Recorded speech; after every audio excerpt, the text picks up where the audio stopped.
আসসালামু আলাইকুম সবাইকে ওয়েটিং নিউজ ইউটিউব চ্যানেলটির পক্ষ থেকে স্বাগতম। আশা করছি আপনারা সবাই খুব ভালো আছেন। 1 থেকে 12তম ব্যাচের যারা নিবন্ধনধারী রয়েছেন তাদেরকে কিন্তু একটি সুখবর দিয়েছে এনটিআরসি থেকে। যে সুখবরটা যদি আপনি জানতে চান তাহলে কিন্তু পুরো ভিডিওটি না টেনে দেখতে হবে। আর ভিডিওর শুরুতে আপনাদের প্রতি অনুরোধ থাকবে, সেটি হলো আপনি যদি এই চ্যানেলের নতুন একজন দর্শক হন তাহলে চ্যানেলটি সাবস্ক্রাইব করে দিবেন এবং আমাদের সাথে যুক্ত থাকবেন, কারণ আমরাই সর্বপ্রথম আপনাদের জন্য আপডেট নিউজগুলো সবার আগে এই চ্যানেলে প্রকাশ করি। তো প্রথমে বলে রাখি যে আপনাদেরকে যেই সুখবরটা দিব সেটা হচ্ছে 11 ফেব্রুয়ারি 2025-এর যেই সংবাদটা প্রকাশিত হয়েছে এই সংবাদের ভিত্তিতে।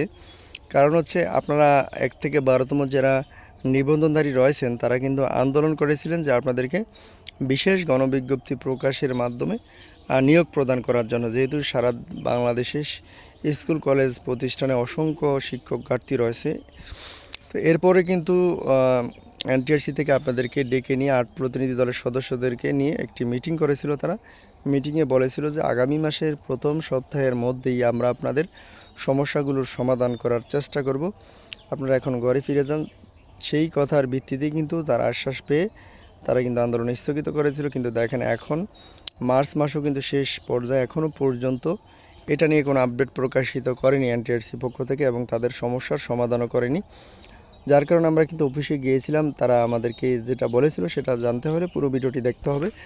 তো আপনাদেরকে বোঝানোর স্বার্থে এই খবরটা আরেকবার পড়ব, তারপরেও কিন্তু আপনাদেরকে আমাদের কাছ থেকে নিউজগুলো দিব।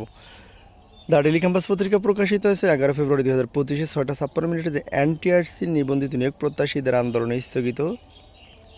শিক্ষক নিবন্ধন ও প্রত্যয়ন কর্তৃপক্ষের এনটিআরসি নিবন্ধিত নিয়োগ প্রত্যাশীরা আন্দোলন স্থগিতের ঘোষণা দিয়েছেন। মঙ্গলবার 11 ফেব্রুয়ারি বিকেলে এই ঘোষণা দেন আন্দোলনের প্রধান সমন্বয়ক জিএম ইয়াসিন। সচিবালয় বৈঠক শেষে শাহবাগে এসে তিনি এই ঘোষণা দেন। তিনি জানান, আগামী মাসের প্রথম সপ্তাহের মধ্যেই সমস্যার সমাধানের আশ্বাস পেয়েছেন প্রতিনিধি দলের সদস্যরা, তাই তারা আন্দোলন স্থগিতের সিদ্ধান্ত নিয়েছেন। এর আগে আন্দোলনরত শিক্ষক নিবন্ধন ও প্রত্যয়ন কর্তৃপক্ষের এনটিআরসি নিবন্ধিত প্রথম থেকে 12তম নিয়োগ প্রত্যাশীদের 8 প্রতিনিধিকে সচিবালয়ে ডেকে নেওয়া হয়। মঙ্গলবার দুপুর 12:15টার দিকে শাহবাগ থানা পুলিশের একটি গাড়িতে প্রতিনিধি দলের সদস্যরা সচিবালয়ে রওনা হন।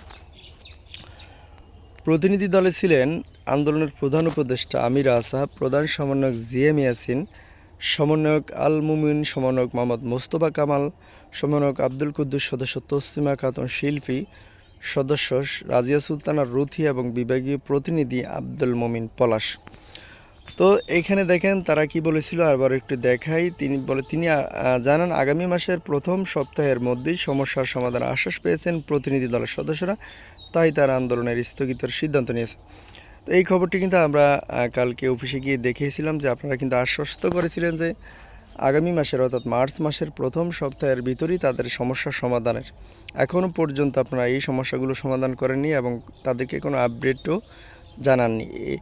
তো তারা বলেছিল দেখেন এখন কিন্তু ঈদ চলে এসেছে, ঈদের পরে তাদেরকে নিয়ে আমরা কিন্তু একটি মিটিং করব এবং মিটিংয়ের পরে কিন্তু আমরা সিদ্ধান্ত নিব তাদেরকে কিভাবে করলে তাদেরকে অর্থাৎ গণবিজ্ঞপ্তির মাধ্যমে তাদেরকে নিয়োগ দেওয়া যায়, সেভাবে কিন্তু আমরা কাজগুলো করব। আপাতত এখন আর কিছু বলতে পারছি না। তো এতটুকুই কিন্তু তারা জানিয়েছে, তাই বলবো যে ধৈর্য সহকারে কিছুদিন থাকেন, দেখেন হয়তোবা ঈদের পরে আপনাদেরকে বিশেষ গণবিজ্ঞপ্তি প্রকাশ এর মাধ্যমে শিক্ষকতা নিয়ে আসবে। শিক্ষকতা নামক মহান পেশায় কিন্তু আপনারা যুক্ত হতে পারবেন। তো পরবর্তী নিউজ পেতে অবশ্যই আমাদের সাথে আপনারা সবসময় যুক্ত থাকবেন। আপনাদের প্রতি শুভকামনা থাকবে। আসসালামু আলাইকুম।